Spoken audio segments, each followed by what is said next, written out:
Hello दोस्तों, आज हम एक्सप्लेन करने वाले हैं हाल ही में रिलीज हुई मूवी चंद्रमुखी 2 को, जो कि 2005 में आई हुई चंद्रमुखी 1 का सीक्वल है। और इस मूवी को डायरेक्ट किया है पी वासु ने। और यह मूवी अभी नई है, तो इस मूवी की हम रेटिंग की बात नहीं करेंगे। तो चलिए देर न करते हुए मूवी की स्टोरी को आगे बढ़ाते हैं। मूवी की स्टार्टिंग राधिका से होती है और राधिका की फैमिली काफी अमीर होती है, लेकिन हाल ही फिलहाल में इनकी फैमिली में काफी परेशानी बढ़ती जा रही है। इससे छुटकारा पाने के लिए राधिका एक बड़े से पुजारी गुरु जी को बुलाती है, जो कि काफी जाने माने होते हैं, और उनसे अपनी फैमिली के बारे में बताने लगती है कि हाल ही में उनकी एक बेटी दिव्या का उसकी सगाई वाले दिन ही उसका एक्सीडेंट हो गया था, जिस वजह से वो कभी भी अपने पैरों पर चल फिर नहीं सकती है और वो हमेशा व्हील चेयर पे ही पड़ी रहती है। यहाँ तक कि उनकी फैमिली फैक्ट्री में अचानक से आग लग गई, जिसके चलते इनकी फैक्ट्री जलकर राख हो गई और उसमें कुछ वर्कर भी मारे गए। और कुछ सालों पहले इनकी बड़ी बेटी का एक प्लेन क्रैश में मृत्यु हो गई थी, जिसमें उनकी बेटी और उनके जमाई दोनों मारे गए थे। और उस बेटी ने इनके खिलाफ आकर किसी दूसरे के कास्ट के लड़के से शादी भी कर ली थी, और इन्हें ऐसा लगता है कि वो संकट फिर से इनकी फैमिली में वापस आ गया है। इतना सब सुनने के बाद गुरुजी बताते हैं कि आपसे आपके परिवार की कुल देवी रूठी हुई है और उन्हीं के श्राप के चलते ऐसा हो रहा है, जिसके निवारण के लिए आप जहाँ पर जिस गांव में आपकी कुल देवी है वहाँ पर आप सभी को जाकर कुल देवी को प्रसन्न करने के लिए पूजा करनी होगी। और यह पूजा दुर्गाष्टमी के दिन ही करवानी होगी। यहाँ तक कि पूजा में आपकी पूरी फैमिली यानी कि आपकी बड़ी बेटी के दोनों बच्चे को भी होना जरूरी है, नहीं तो ये पूजा संपन्न ही नहीं होगी। लेकिन यहाँ पर राधिका बताती है कि उन बच्चों से हमारा कोई भी नाता नहीं है और हम नहीं जानते हैं कि वो इस वक्त कहाँ पे है।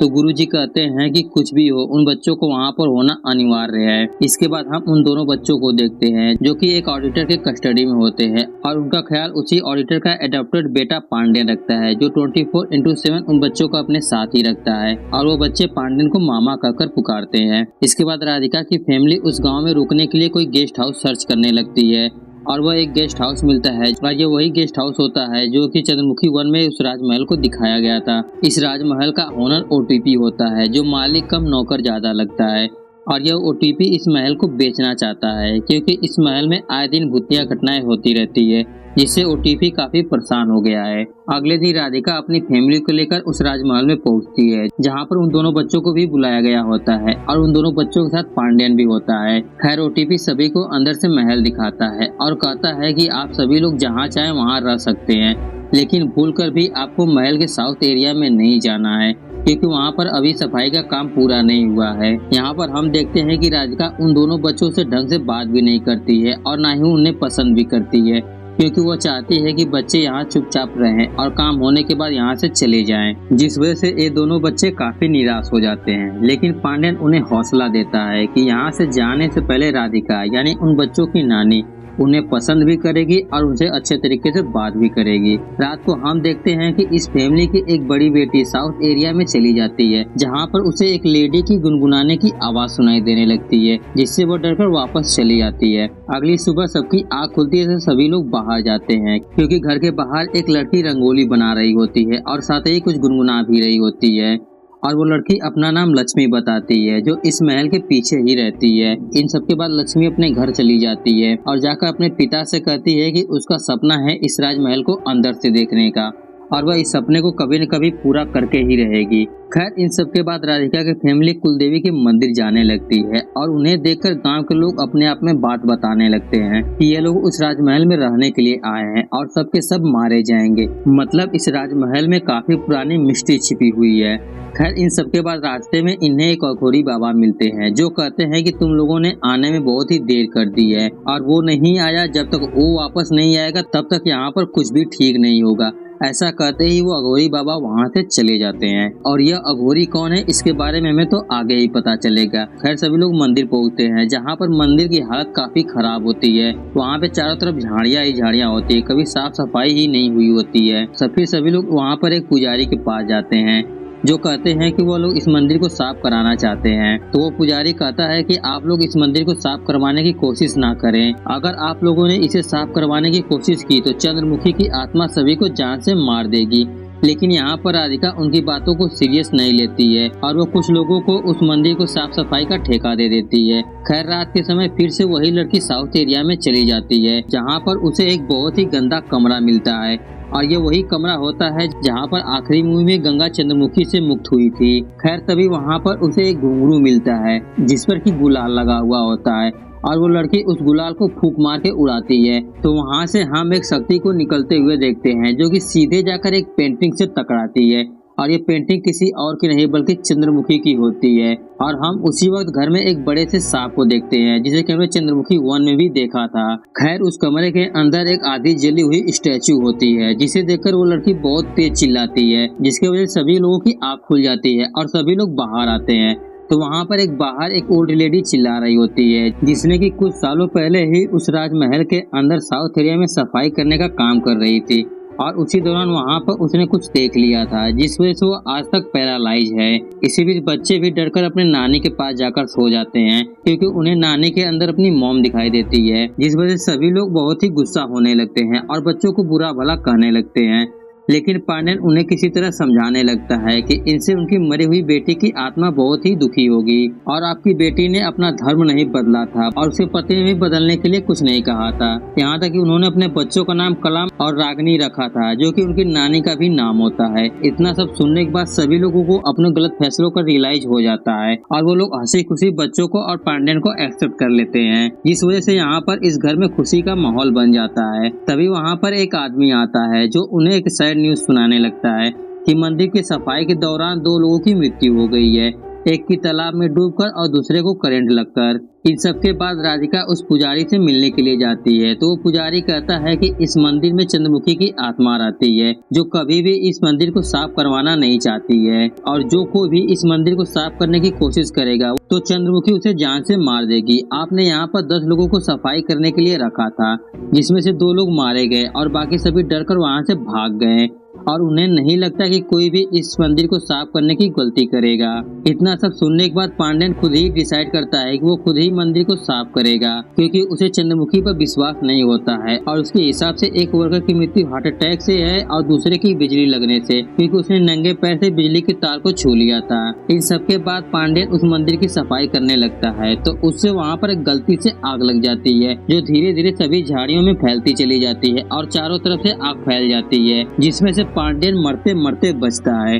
तभी वहाँ पर वही अघोरी बाबा पांड्यन को ऐसा करते हुए देख लेते हैं तो वो पांड्यन से कहते हैं कि उसने मंदिर में रोशनी कर दी है जिस वजह से चंद्रमुखी थोड़ा बहुत कमजोर हो जाएगी और यह काम सिर्फ वही कर सकता था। अगर दूसरा व्यक्ति कोई करता तो वह जान से मारा जाता क्योंकि पांड्यन उसी नक्षत्र और उसी राशि में पैदा हुआ है जिस राशि में राजा व्यक्तिया पैदा हुआ था और वही है जो यहाँ पर हो रही अनहोनी को रोक सकता है, लेकिन इसमें उसकी जान भी जा सकती है। यहाँ तक कि महल के अंदर में रह रहे उस फैमिली के अंदर एक लेडी के अंदर चंद्रमुखी की आत्मा प्रवेश कर गई है। खैर इन सब के बाद पांड्यन घर वापस आता है और सभी लोगों को उस मंदिर की बात बताने लगता है, जिसके बाद वहाँ पर पहले वाले गुरुजी को बुलाया जाता है जिसने हमें मूवी के स्टार्टिंग में देखा था और यहाँ पर ओटीवी सभी को पिछली मूवी यानी चंद्रमुखी 1 की स्टोरी बताने लगता है और वो कमरा पिछले 17 सालों से यूं ही बंद पड़ा है। खैर सब कुछ सुनने के बाद गुरुजी उस कमरे में जाते हैं जहाँ की हालत देखकर गुरुजी कहते हैं कोई तो यहाँ पर आया था, जिसके बाद गुरुजी घर के औरतों को बारी बारी चंद्रमुखी के स्थान पे भेजने लगते हैं क्योंकि वहाँ पर जाते ही चंद्रमुखी अपने असली रूप में आ जाएगी और किसके अंदर है साफ साफ दिखने लगेगी, जिसमें कि लक्ष्मी और वो लड़की जाने से हिचकिचाने लगती है। जिसके बाद सभी औरतें एक एक करके वहाँ पर जाकर खड़ी होने लगती है लेकिन लक्ष्मी वहाँ पर जाने के लिए मना करने लगती है तो उसे जबरदस्ती वहाँ पर भेजा जाता है और इसी दौरान ही दिव्या का व्हील चेयर भी उसी के साथ चला जाता है। तभी दिव्या के अंदर चंद्रमुखी दिखने लगती है जो सभी को जान से मारने की धमकी देने लगती है। साथ ही वहाँ पर जला हुआ आधा स्टैचू भी टूटकर राख हो जाता है, जिसके बाद सभी लोग दिव्या को ले जाकर सुला देते हैं और अपने में बात करने लगते हैं। गुरुजी बताते हैं कि दिव्या के अंदर चंद्रमुखी की घुंघरू का लॉकेट बना हुआ है, इस वजह से चंद्रमुखी उसे पोजेस्ट कर पाई है। तभी हम फ्लैशबैक के सीन को देखते हैं। उस लड़की ने उस घुंघरू को बाहर निकाल कर गिरा दिया था जो कि दिव्या को मिल गया था और दिव्या ने उसे लॉकेट बनाकर पहन लिया था जैसे चंद्रमुखी ने उसे पोजेस्ट करके रखा है। तभी दिव्या भी जाग जाती है जिससे कि कुछ भी याद नहीं होता है, यहाँ तक कि वो अपने पैरों पे अच्छे तरीके से खड़ी हो सकती है और वो चल फिर सकती है। यह देखकर दिव्या बहुत ही खुश होती है, लेकिन यहाँ पर गुरुजी सभी को दिव्या को पोजेशन वाली बात बताने से मना कर देते हैं। धीरे धीरे दिन बीतता चला जाता है और पूजा का दिन भी नजदीक आ रहा था। एक रात तो दिव्या चंद्रमुखी बनकर तलवार लेकर किसी को मारने के लिए ढूंढ रही होती है, जो कि पांडेन को देखकर अचानक ही बेहोश हो जाती है। तो पांडेन उसे किसी तरह संभालता है। अगली सुबह सभी लोग पूजा करने के लिए कुलदेवी के मंदिर जा रहे होते हैं, लेकिन पांडेन उस घर में रुककर महल में छानबीन करने लगता है कि आखिर चंद्रमुखी किसको मारने के लिए ढूंढ रही होती है। सभी लोग मंदिर जा रहे होते हैं, जिसमें से एक गाड़ी दिव्या चला रही होती है, जिसमें कि दोनों बच्चे साथ ही राधिका भी होती है।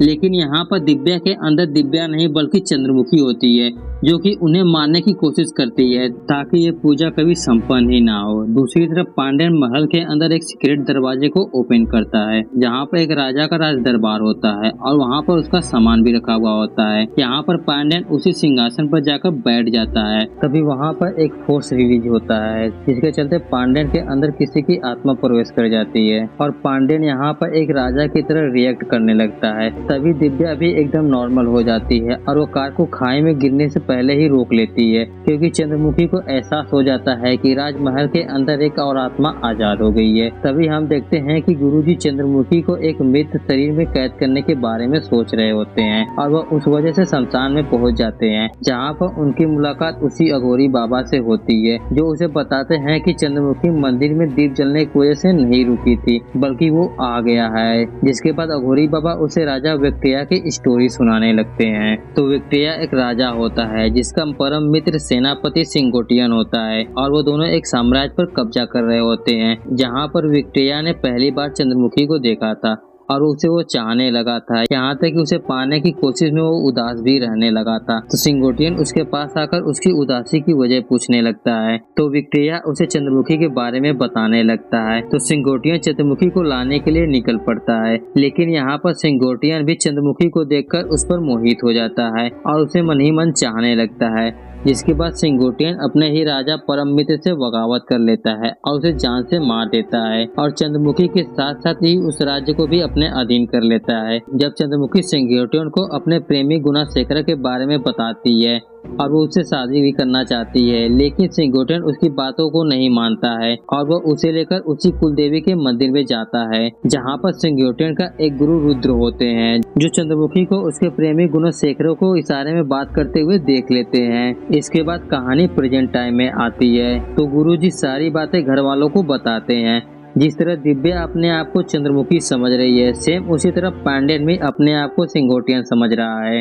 जिसके बाद दिव्या चंद्रमुखी बनकर किसी को जान से मारने की कोशिश करने लगती है, लेकिन यहाँ पर पांडेन या फिर कहे तो सिंगोटियन ऐसा होने से बचा लेता है। जब गुरुजी यहाँ पर आते हैं और दोनों को बताते हैं कि दिव्या के अंदर चंद्रमुखी और पांडेन के अंदर सिंगोटियन की आत्मा है, तभी यह कहानी फ्लैशबैक में चली जाती है, जहाँ पर चंद्रमुखी खुद को और अपने प्यार को बचाने के लिए सिंगोटियन से झूठा प्यार का नाटक करने लगती है और उसने अपने साथ एक दासी को भी मिला लिया था। लेकिन इसके बारे में सिंगोटियन को पता चल जाता है, जिसने कि उस दासी को ही जान से मरवा दिया था। यहाँ तक कि उसके गुरु रुद्र ने भी चंद्रमुखी के प्रेमी गुणाशेखर के बारे में बता दिए होते हैं, जिस वजह से सिंगोटियन वहाँ पर गुणाशेखर को लाता है और उसे जान से वहीं पर मार देता है। यहाँ तक कि चंद्रमुखी को वहीं पर जिंदा जला देता है और ये सब सारी चीजें एक पर्दे में लपेट कर हुई थी। लेकिन इन सब के बाद सिंगोटियन परेशान रहने लगता है, उसे हर जगह चंद्रमुखी की याद सताने लगती है। तो वह एक दिन अपने बेसमेंट में जाता है, जहाँ पर उसे एक सांप ने काट लिया था, जिसकी वजह से उसकी वहीं पर उसी सिंहासन पर मृत्यु हो गई थी और उसकी आत्मा उसी बेसमेंट में कैद हो गई थी, जिसे कि पांडेन ने आजाद कर दिया है। और यहाँ पर चंद्रमुखी की आत्मा इसलिए भटक रही होती है क्योंकि वो सिंगोटियन को अपने हाथों से मारना चाहती थी, लेकिन उसने ऐसा कर नहीं पाया था। खैर, इन सब के बाद दिव्या चंद्रमुखी में पूरी तरह से बदल जाती है और बहुत ही भयानक नृत्य करने लगती है। इसी दौरान वहाँ पर पांडेन भी आ जाता है, या फिर कहें तो सिंगोटियन आ जाता है। तो वहाँ पर दोनों में एक भयानक जंग छिड़ जाती है, वो भी तलवारबाजी से। यहाँ पर एक सर्कल बना हुआ होता है, जिसके अंदर पांडेन चला जाता है और वहाँ पर जाते ही गुरुजी पांडेन के अंदर से सिंगोटियन की आत्मा को अलग कर देते हैं। लेकिन यहाँ पर पांडेन चाहकर भी इस लड़ाई को रोक नहीं सकता है, क्योंकि चंद्रमुखी को अभी भी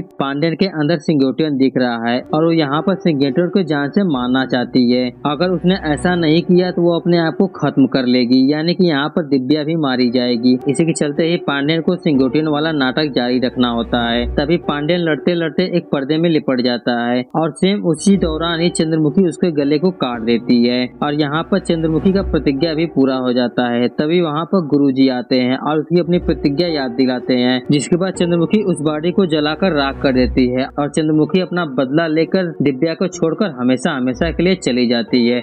जिसके बाद हम देखते हैं कि पांड्यन अभी भी जिंदा होता है, क्योंकि उसकी जगह पे कोई और नहीं बल्कि वही अघोरी बाबा ने अपना बलिदान दिया होता है। और ये अघोरी कोई और नहीं बल्कि सिंगोटियन का गुरु रुद्र होते हैं, जो कि अपने आप को चंद्रमुखी के श्राप से मुक्त करने के लिए ऐसा किए होते हैं, क्योंकि उन्होंने सिंगोटियन की चंद्रमुखी और चंद्रमुखी के प्रेमी के बारे में बता दिया था, जिसका प्रभाव उन्हें आज भी होता था।